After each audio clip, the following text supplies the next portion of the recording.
तैयारी कर ली है जी? 10 बजे कर देंगे कुछ दिल्ली? हाँ जी कर देंगे जी दिल्ली में कुछ 10 बजे। अरे कहना क्या चाहते हो? पूरा विश्वास से कहता हूं आदरणीय सभापति जी, आने वाले 5 वर्ष डिजिटल इकोनॉमी की दुनिया में भारत का डंका बजने वाला है। और दोस्तों, भारत में डंका तो बज रहा है क्योंकि महंगे हो गए चावल, आटा, दाल और बोलने पे ठुक जाता है वरनाल। क्योंकि दोस्तों एक समय वो भी था जब साहब जी गरीब के विषय पे चर्चा करते थे, लेकिन दोस्तों हमारे देश के किसान के खेतों में अब सांड चढ़ते हैं। क्योंकि दोस्तों कभी कभी तो ऐसा लगता है इन लोग को देशवासियों से उतना ही लेना देना रहता है जितना डाका डालने से पहले डाकुओं को जय मां भवानी से होता है। अब आपके सोने पर भी नारंगी गिद्धों की नजर। देश की जनता सावधान हो जाए, भाजपा के गिद्धों की नजर अब आपके सोने पर है। भाजपा नाम के इन गिद्धों ने ऐसी गाइडलाइन बना ली है कि आप अपने घर में लिमिट से ज्यादा सोना नहीं रख सकते हैं। पिछले 10 सालों में भाजपा सरकार ने देश का विकास करने की बजाय देश का विनाश कर दिया है। भाजपा ने देश को इस कदर बर्बाद कर दिया है कि सरकार चलाने के लिए पहले सरकारी कंपनियों को बेचा और फिर विदेशों से भारी भरकम कर्ज ले लिया, फिर अनाप शनाप टैक्स थोप कर जनता की जेब पर डाका डाला। अब लुटेरी भाजपा सरकार की आपके घर में रखे सोने पर तिरछी नजर है।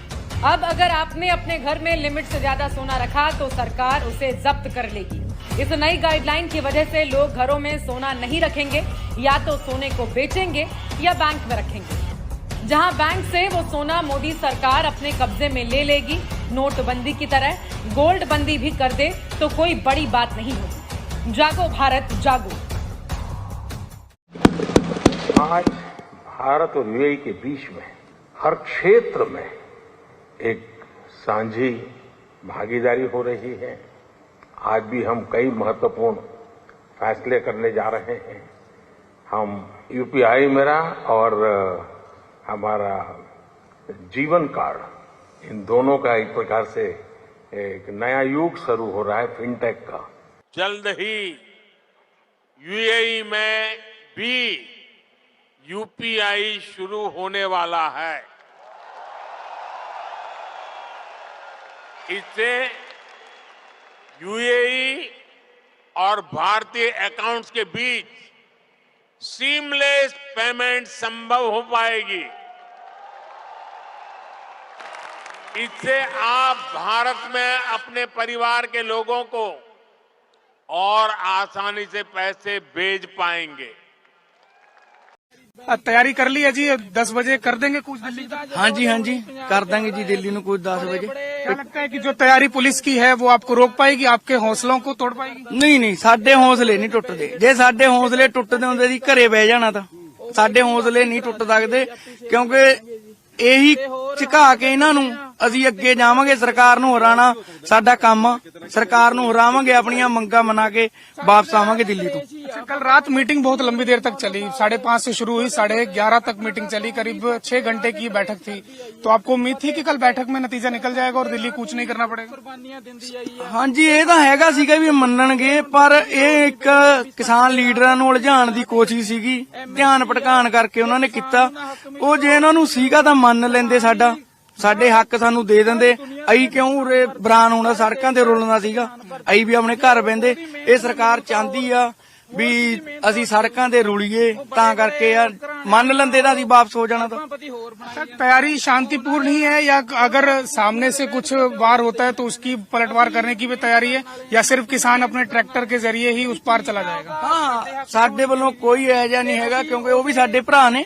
ਅਸੀਂ ਇਹੋ ਜਿਹਾ ਕੁਝ ਨਹੀਂ ਕਰਦੇ। ਅਸੀਂ शांतिपूर्वक जावांगे, ट्रैक्टਰਾਂ ਤੇ ਜਾਵਾਂਗੇ। ਸਾਡੀ ਕੋਈ ਇਹੋ ਜਿਹੀ ਤਿਆਰੀ नहीं। दिल्ली की फिर से किलेबंदी कर दी गई है। दिल्ली को आने वाली हरियाणा और पंजाब की सड़कों को खोदा गया है, उस पर कीलें गाड़ी गई हैं, सीमेंट के बोल्डर, बैरिकेडिंग करी गई है। किसानों को कुछ भी करके रोका जा रहा है और अगर जो खुद फिर भी आगे बढ़ रहे हैं उन पर आंसू गैस के बम और गोले फेंके जा रहे हैं। और हरियाणा की निरंकुश पुलिस ये भी कहते हुए सुनी गई है कि इस बार लाठी नहीं मारनी है, इस बार खोद देना है। यह असलियत है दिल्ली की बैठी हुई सरकार की। लेकिन मैं पूछना चाहती हूं, दिल्ली आने में गुनाह क्या है? क्या दिल्ली के रामलीला मैदान या जंतर मंतर पर अब किसान विरोध प्रदर्शन भी नहीं कर सकते? क्या राष्ट्र की राजधानी पर अन्नदाताओं का कोई हक नहीं है? क्या दिल्ली किसी की बपौती है? हुक्मरानों की जागीर हो गई है दिल्ली? ये भगवान क्या जुल्म है। 3 बातें कहूंगी यहां पर और ये कहनी जरूरी है। किसानों ने लगातार समाधान का वेट किया, इंतजार किया। 794 दिन हो गए हैं और उसके बाद भी आज भी किसानों को एमएसपी पर कोई भी सुनिश्चित समाधान नहीं मिला। 794 दिन पहले किसानों ने अपना आंदोलन झूठ बोलो, बार बार झूठ बोलो,